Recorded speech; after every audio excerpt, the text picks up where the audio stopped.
Good morning students. मैं Ramesh Kumar, geography lecturer SMD Vidya Mandir की online क्लासों में आपका हार्दिक अभिनंदन करता हूँ। आज हम जियोग्राफी 11th क्लास जियोग्राफी के प्रथम लेसन भूगोल एक विषय के रूप में का अध्ययन करेंगे। इससे पहले के वीडियो में हम इसी अध्याय के कुछ बिंदुओं का अध्ययन कर चुके हैं। पिछले वीडियो में हमने विषय वस्तुगत या क्रमबद्ध उपागम के आधार पर भूगोल की जो शाखाएं तथा उपशाखाएं हैं उनमें भूगोल, भौतिक भूगोल जो उपशाखा थी उसका और उसके उपशाखाओं का अध्ययन कर चुके हैं। इससे जस्ट पिछले वाले वीडियो में हमने भौतिक भूगोल की जो दूसरी मुख्य शाखा है मानव भूगोल, उस मानव भूगोल के कुछ उपशाखाओं का अध्ययन कर चुके हैं। मानव भूगोल की जो अन्य 3 उपशाखाएं हैं उनका हम अध्ययन करेंगे। आर्थिक भूगोल है, आर्थिक भूगोल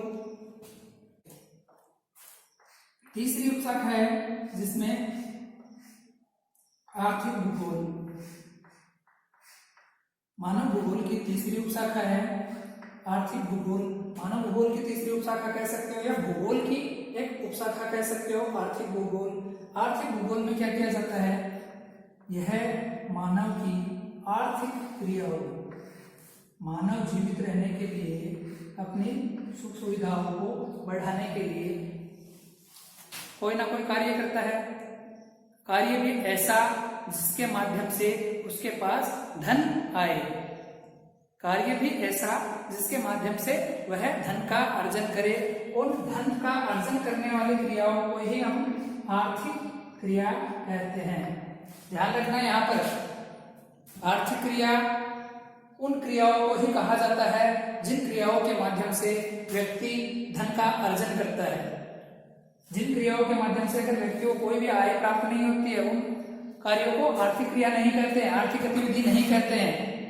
जैसे आप किसी अपने फ्रेंड से, आप एक फ्रेंड को 100 रुपये उधार देते हो। आपने किसी अपने दोस्त की मदद की है, उसको कोई आर्थिक सहायता की आवश्यकता थी और आपने उसको 100 रुपये उधार दिए और कुछ दिन बाद वह आपको वापस वही 100 रुपये लौटा देता है। तो वह एक क्रिया तो हुई, एक गतिविधि तो हुई, लेकिन आर्थिक क्रिया नहीं हुई, क्योंकि उस आर्थिक क्रिया के माध्यम से आपने जिस दोस्त की मदद की है उस दोस्त ने आपको पैसे 100 रुपये दिए थे, आपने वो 100 रुपये आपको वापस दे दिए। आपने क्या अर्जन किया? आपकी आय क्या हुई? कुछ नहीं। आपकी आय कुछ नहीं हुई, तो वह एक आर्थिक क्रिया नहीं है। इसलिए आर्थिक क्रियाएं अलग होती है। आर्थिक क्रियाएं उन क्रियाओं को कहते हैं जिनके माध्यम से हम कोई ना कोई धन का अर्जन करें। क्लियर? आर्थिक क्रियाओं, आर्थिक भूगोल में हम इस बात का अध्ययन करते हैं कि मानव की जो आर्थिक क्रियाएं होती है, जैसे मानव कृषि करता है, उद्योग स्थापित करता है या उद्योग में कार्य करता है, पर्यटन है, किसी क्षेत्र को पर्यटन उद्योग में विकसित कर दिया गया है तो वहां पर गाइड है, वहां पर और दूसरे प्रकार के स्टॉल है, तो उस पर्यटन से इस प्रकार की आय हो रही है। उद्योग, पर्यटन, व्यापार एवं परिवहन, व्यापार एवं परिवहन आदि की अवस्थापना मानव की आर्थिक क्रियाओं का अध्ययन करता है। और मानव की आर्थिक क्रियाएं कौन कौन सी है? कृषि, उद्योग, पर्यटन, व्यापार एवं परिवहन और इसी तरह की अन्य आर्थिक क्रियाएं हैं, आर्थिक गतिविधि है।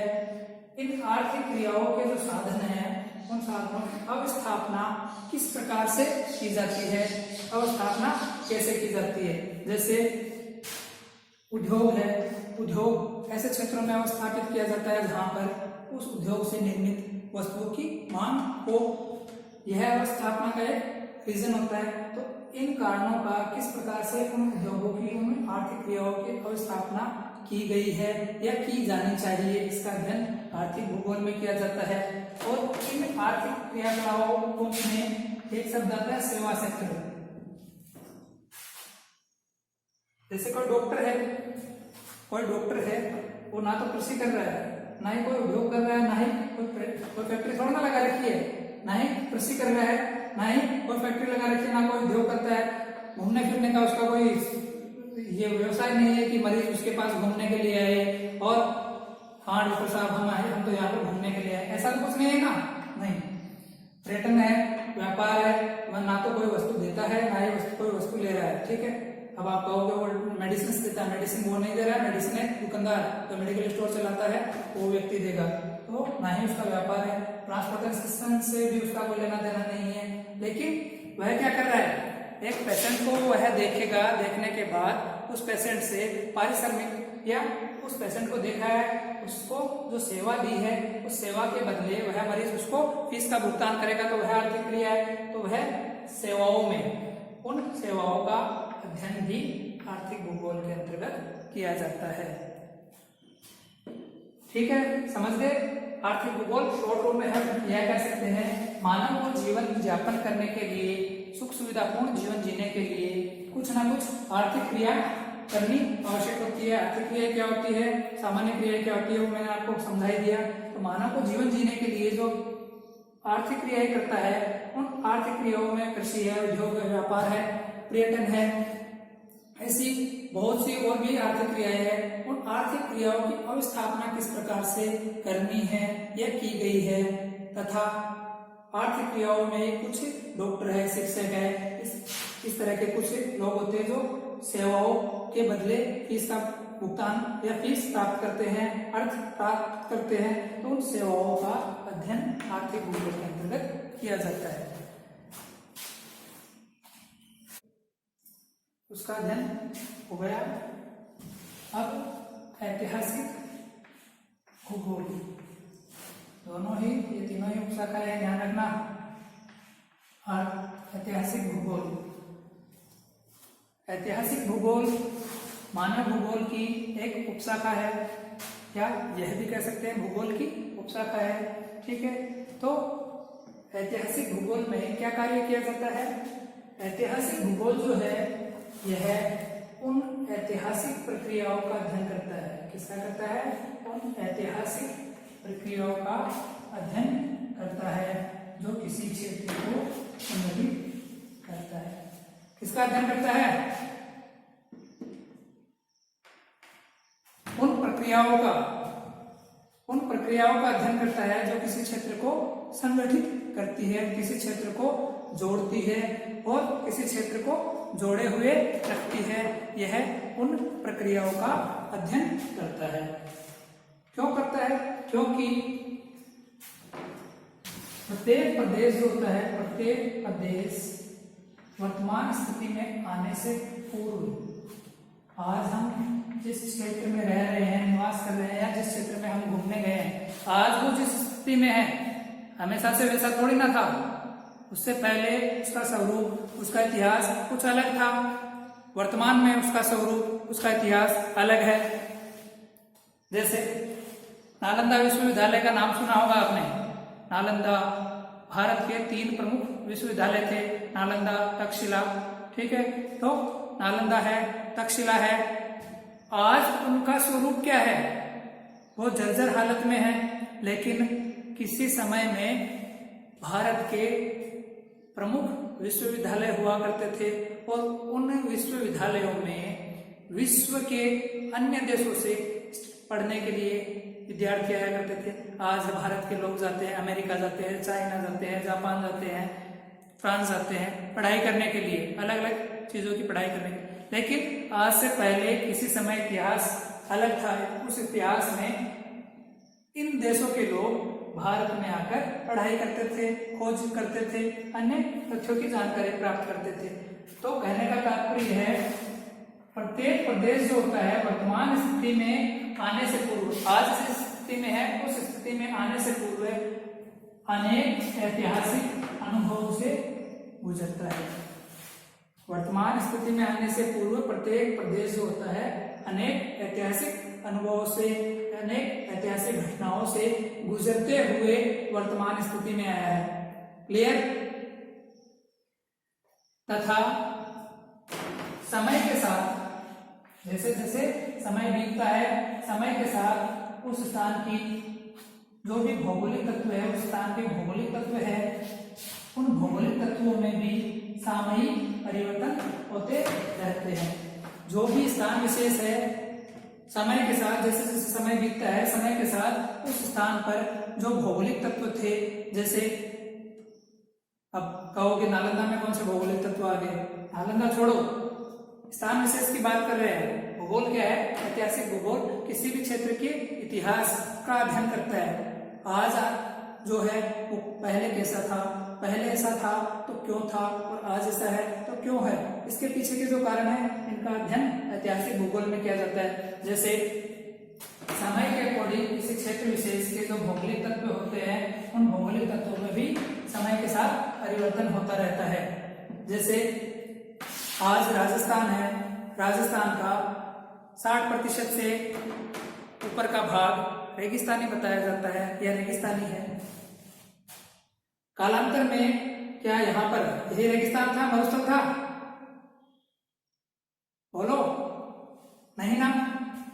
कालांतर में यहाँ पर 33 सागर मौजूद था।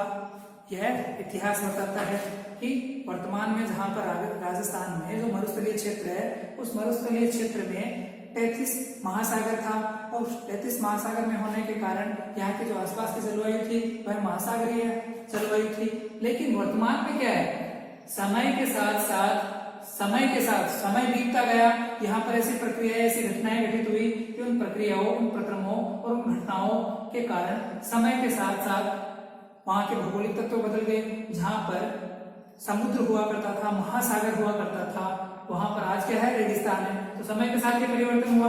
तो ऐतिहासिक भूगोल में हम समय के साथ किसी स्थान विशेष जो भी क्षेत्र है, उस क्षेत्र का समय के साथ जो भी भौगोलिक तत्वों में परिवर्तन हुआ है, उन सामयिक परिवर्तनों का अध्ययन करते हैं तथा और इन्हीं तथ्यों की व्याख्या करते हैं। इन्हीं तथ्यों की व्याख्या करते हैं। यह कार्य कौन करता है? ऐतिहासिक भूगोल। कौन करता है? ऐतिहासिक भूगोल। ऐतिहासिक भूगोल में क्या किया जाता है? समझ आया? शॉर्ट में ऐतिहासिक भूगोल इतिहास की उन प्रक्रियाओं का अध्ययन करता है जो किसी क्षेत्र को संगठित करता है। ऐतिहासिक प्रक्रियाओं का अध्ययन करता है जो किसी क्षेत्र विशेष को संगठित करता है, क्योंकि कोई भी प्रदेश आज जिस वर्तमान स्थिति में है, उस वर्तमान स्थिति में आने से पूर्व वह प्रदेश अनेक घटनाओं और अनेक अनुभवों से होकर गुजरा है।